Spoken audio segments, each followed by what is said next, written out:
बिस्मिल्लाहिर्रहमानिर्रहीम। Hi guys, मैं हूं फरजाना और मैं आपको सिखाऊंगी इंग्लिश टेंसेस, जिनको सीखकर आपके लिए इंग्लिश बोलना और लिखना बहुत ही आसान हो जाएगा।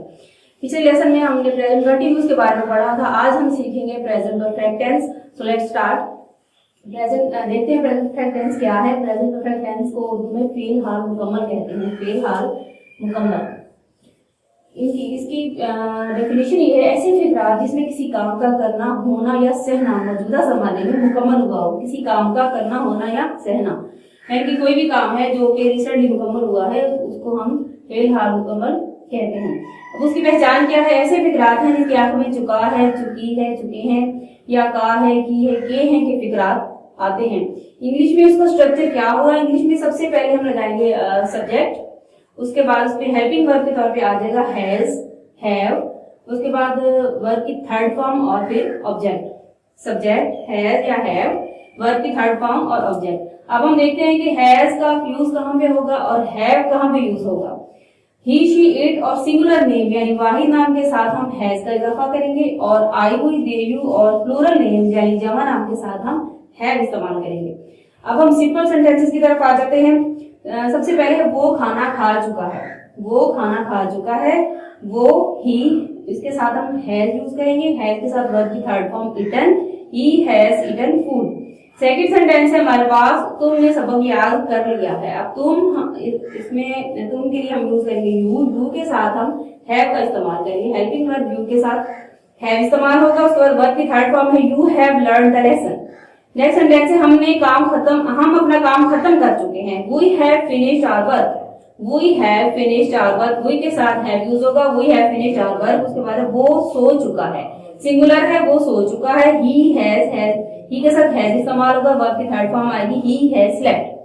नेक्स्ट है हमारे पास नेगेटिव सेंटेंसेस। नेगेटिव सेंटेंसेस का स्ट्रक्चर देखते हैं। सबसे पहले आ जाएगा सब्जेक्ट, सब्जेक्ट के बाद आ जाएगा हैज नॉट या हैव नॉट। हैज और हैव दोनों में से एक यूज होगा, हैज नॉट या हैव नॉट, फिर वर्ब की थर्ड फॉर्म, उसके बाद ऑब्जेक्ट। सेंटेंस देखते हैं, वो पानी नहीं पी चुका है। He has not drunk water। Third form आएगी ड्रिंक की, drunk. He has not, has के बाद नॉट आ जाएगा, he has not drunk water। उसके बाद हम सबक याद नहीं कर चुके हैं या हमने सबक याद नहीं किया है। हम सबक याद नहीं कर चुके हैं या हमने सबक याद नहीं किया है। We have not learned the lesson। We have not learned the lesson।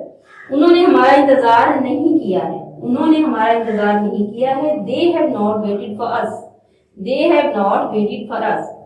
Next हम इंट्रोगेटिव सेंटेंसेस की तरफ आ जाते हैं। इंट्रोगेटिव सेंटेंस का स्ट्रक्चर क्या होगा? सबसे पहले हम लगाएंगे हैज या हैव, इन दोनों को स्टार्ट में ले आएंगे। इंट्रोगेटिव बनाने के लिए हैज या हैव को शुरू में ले आएंगे।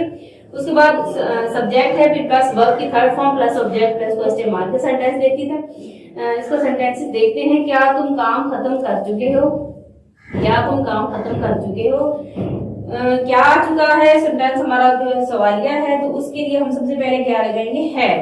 हैव को शुरू में लेंगे। Have you finished your work. Have के बाद हमारे पास सब्जेक्ट आ जाएगा, उसके बाद वर्ब की थर्ड फॉर्म फिर object. Have you finished your work. क्या वो बाजी जीत चुका है? क्या वो बाजी जीत चुका है? क्या वो बाजी जीत चुका है? ये भी सिंगुलर है, सिंगुलर के लिए हम ही यूज करेंगे। ही के साथ आ जाएगा has he won the bat बाजी।